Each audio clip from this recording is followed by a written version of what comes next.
So we're in Fresno, California, just finished installing a Bradford White 50-gallon natural gas water heater. Starting at the top, give you a new vent pipe. That's about 28-inch piece, single wall, up to an adjustable 90. That's your metal bucket in the ceiling. That came when they built the home.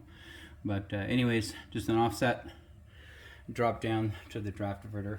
Over on the right side, it was copper, so we cut it, soldered on. We're out of press fittings today, so broke out the torch, went old school there, and then a brass hex nipple to a Falcon stainless steel connector. So these guys are full 3/4 inch inside diameter. They're one of the largest in the industry. There are other manufacturers that make them 3/4 inside, but they're not ultra flexible. This you could take it straight, and you could take it out, straighten it out, use it again. It's ultra flexible. So very expensive flex line. Plus the valves are really high, so these are 24-inch pipes. And then down to a brass extension. We like those because it gives you a nice mating surface down there on top of the tank supplied pipe nipples. Over on the other side, no valve required on the hot, but we did solder a new adapter on, Falcon stainless steel connector, down to a brass extension. And then of course relief valve comes with the unit, just a short little nipple in there. And then of course Falcon stainless steel connector. This is required to be 3/4 inch inside diameter. I had an inspector call me out on this one time. They said it wasn't rated. I said, well, it's 3/4 inch, and they said it wasn't rated for the heat, for the temperature and the pressure.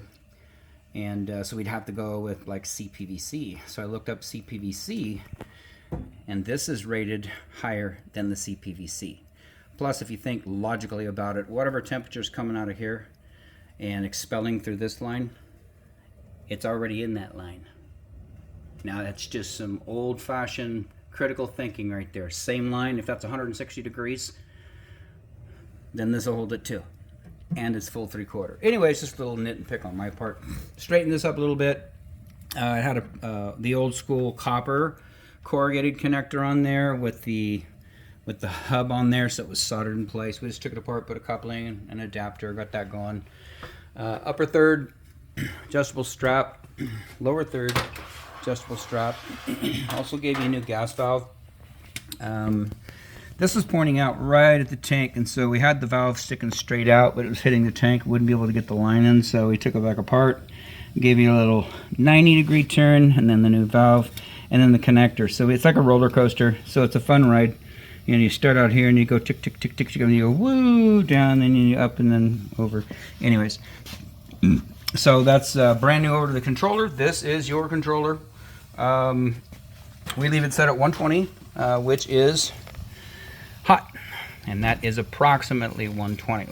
We leave it there for liability purposes. EPA says 120, CDC says 140. I'm not sure why they can't come together, but so you keep the tank at 140, and then you go on vacation for a month, whatever, and you turn the gas off and shut it down. You come back, and then you take a shower.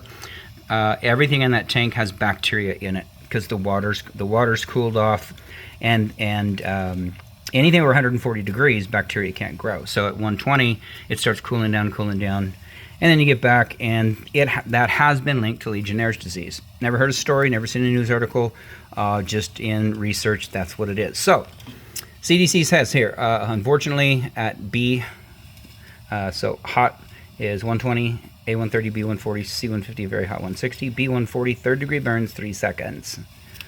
So be careful with that. If you have infants, elderly, people with dementia, Alzheimer, you know, someone who puts their hand in the water and they can't remember to take it out because they're having some cognitive issues, then just turn it down. I mean, I do my showers here, and I don't know what these two are. Low, I'm imagining, is about 105, maybe. I'm thinking this is probably 110.